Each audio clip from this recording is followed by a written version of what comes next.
Rap kriol la di mot ou pa ka se pet. Nan chak mot, chak bit se pou pou te fet. Mwen ap desen sou trak ton koulou ay ap krase.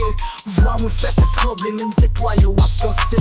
Lom se plonge nan teks, se mwen ki li nan flom.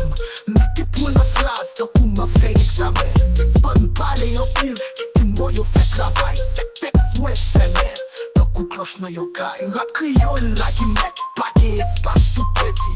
Pit ap frape for, tan pou tan pou nan fet li. Mwen yo file, tan kou razwa ki file. Se mwen ki met, ou pa ka jambiye.